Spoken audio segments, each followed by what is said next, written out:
everyone, and welcome to Lety Does Iron Fist. So, it's season 2 of Iron Fist. And, I can't believe I'm doing this again.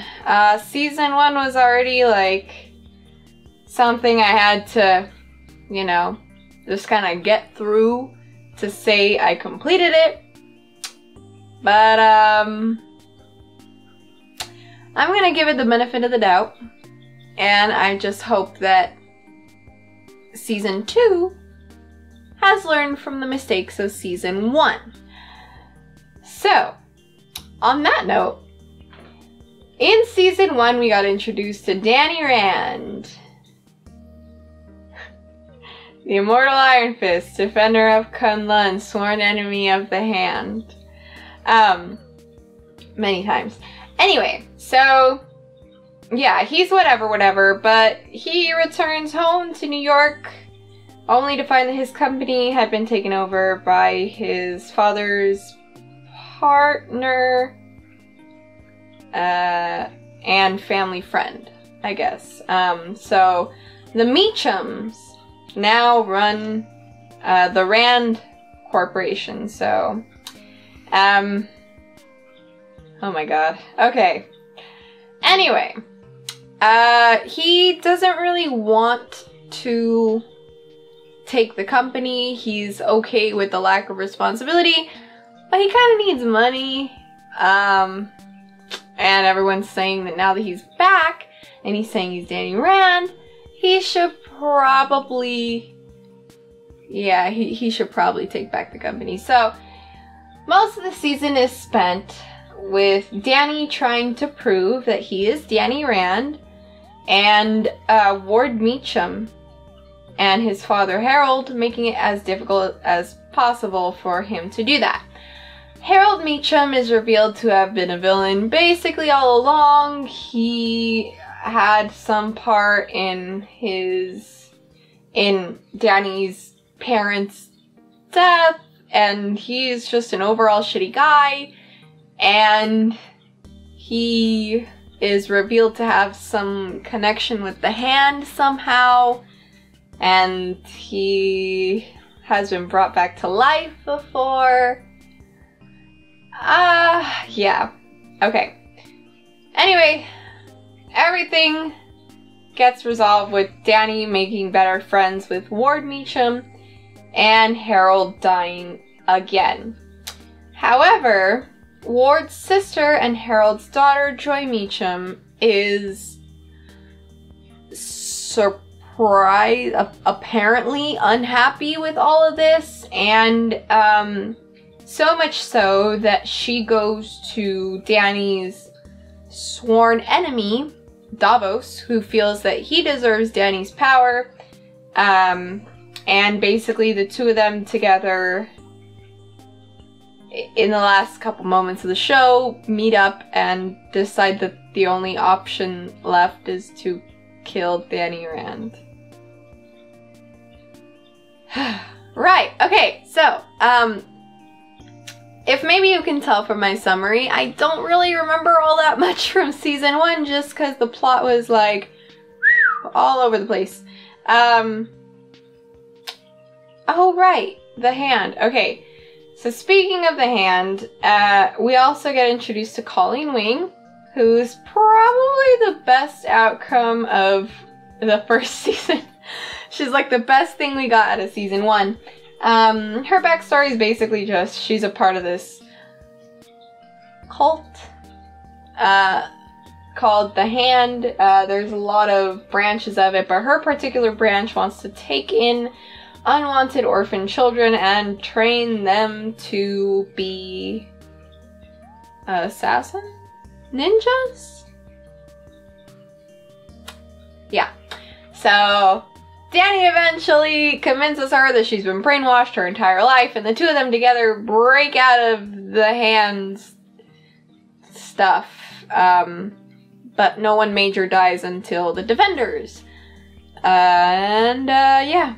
So now Colleen is with Danny, and She just puts up with him. She's just kind of there.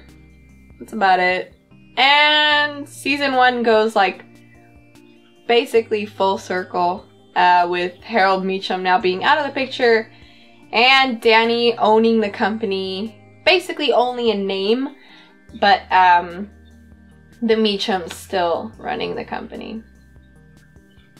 So season 1 of Iron Fist, Danny shows up in New York with Colleen, and that's basically it. So yeah, from Defenders we saw that he is still in New York. He is living with Colleen and he's defending New York.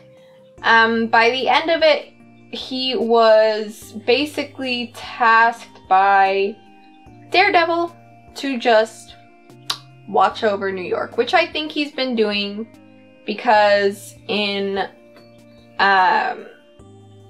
wow, I want to call him Power Man, god damn it, Luke Cage, he kind of goes to Luke and he seems more mature and he talks to Luke and Luke kind of seems to figure things out through the wisdom of Danny. I really hope, okay, things I'm looking for. I really hope that the maturity and the character development that he showed in Luke Cage continues. That it actually means something and that they build upon that. Because that Danny Rand is not a giant man baby, and that is interesting to me. I also hope that the plot makes sense. I'm not going to task season 2 with being this complex, in-depth, like really connecting storyline. Like, it's fine. You don't have to do that. If you can't do that, don't do that. Just make sense. All I'm asking. Make sense and don't make the next 10 hours of my life watching this show miserable like it was for season 1. That'd be great. But aside from that, I literally have no expectations going into this because I am basically just looking for any hints. Daughters of the Dragon, mostly Colleen, like, just don't fuck up Danny's character. Give me Daughters of the Dragon. If you guys can pull it off plot-wise, you know, I'll take Heroes for Hire, but it's kind of all over the place. Like, Luke is a villain right now, basically, kinda mob boss. So I don't expect that, but Daughters of the Dragon, give me that robotic arm, just show me. That's basically it. Iron Fist, Season 2, Episode 1, The Fury of Iron Fist. Let's get started. Oh baby. Okay, so whatever this is obviously like drugs or something. I don't know why or else they're showing me this. What the shit? Oh, and Danny's here. Oh, he has a mask on his face. Yeah, I've announced myself as Danny Rand, the Immortal Iron Fist, Defender of Kunlun, sworn enemy of the Hand, and no one is gonna recognize my face. Even though he would walk into somewhere and people would be all like, it's the rich boy. And now they're like, it's the rich boy with the weird glowy hands. If they're about to do what I think they're gonna do though, this one's pretty cool. No, they didn't. What the fuck? Oh, okay, that's cool too. Okay, okay. I see the practicing in martial arts skills is coming into play. It's notably different, it's notably better. I see you guys brought knives to a fist fight. Big mistake. Hit the ground. Hit the ground, Danny. Do it. You know what you need to do. Yeah! I knew it! research. Oh my god, Danny's a total weeb. He sounds exactly like Luke Cage right now. Ew, Danny, you didn't even disinfect it.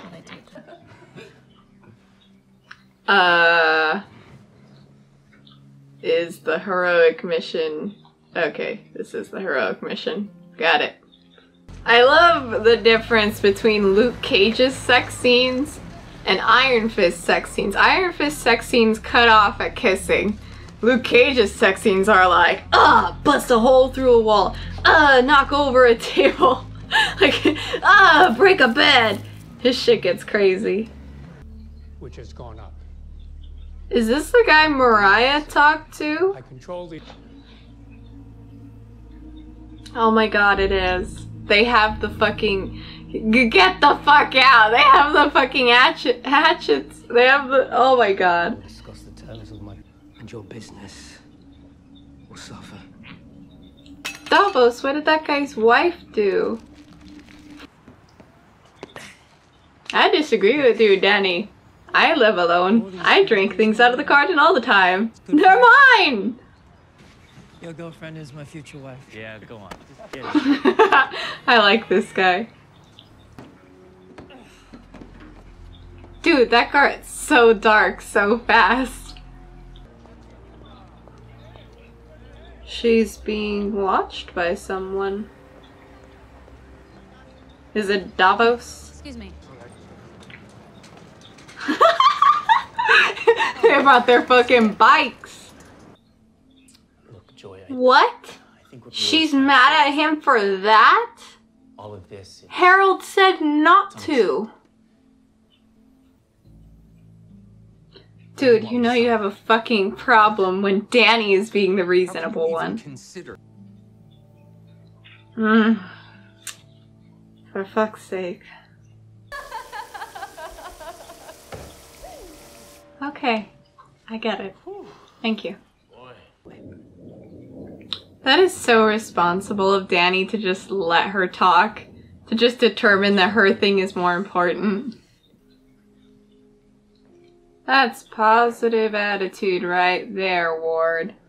I'm meant to talk about this particular issue. Oh my god, why? I didn't want this, what the fuck? Joy.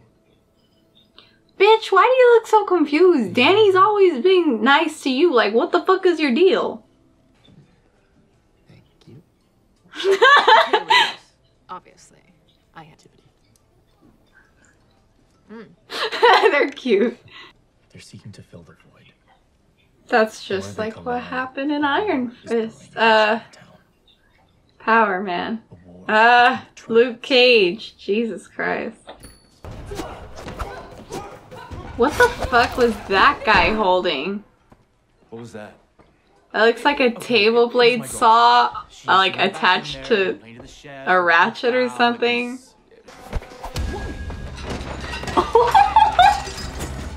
Donnie just knocked that fool's ass out with one hit. Oh, come on, guys. You're doing so much property damage right now. Fight found you. Oh, please. You loved that shit. You were like an adrenaline junkie. Oh, that's a cool shot. If only they got along. You had it all. Oh my god, Davos is still fighting about things that happened when they were kids. Dude, this is just like Luke Cage. This guy comes in and is like, my birthright. You don't know what it is or how to... Acceptance. And they both have accents too, except instead of Harlem being his birthright, it's Iron Fist. Asshole. Poor Danny can't catch a break. He didn't do, like, you fucking lost. Bitch, you're crazy too. Oh my god. These two motherfuckers, like, I don't even, why? Why? He's even doing the same thing that Luke did. This entire thing is just like, okay. He goes out to fight people instead of be with his girl. Like, come on, superhero guys. You're making Daredevil's love life look good. I am so confused. What is he breaking? Just a random door?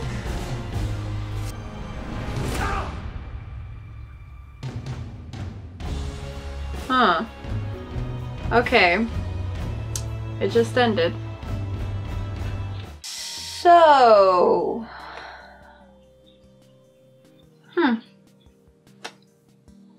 I don't know. I mean... okay. Things I liked about it first. Choreography was a lot better than, you know, the last season, but Finn Jones has had more time to practice, and he has improved a lot, and you can tell, and good for him, because everything looks smoother and more believable, and, you know, it looks good. The fighting looks a lot better. Come to a box. I was thinking that maybe it was going to show... I don't know.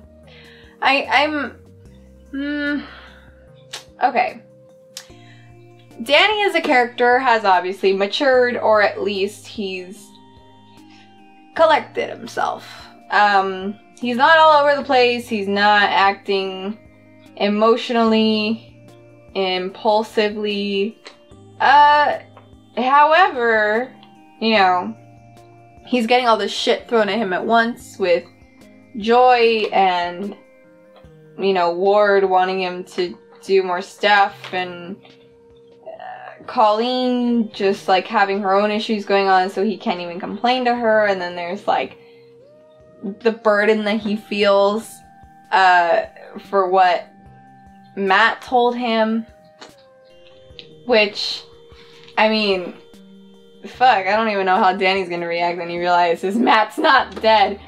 Anyway, okay, overall, just visuals, just the acting, the choreography looks better. Looks good. Even, you know, Joy Meachum, her actress, polished out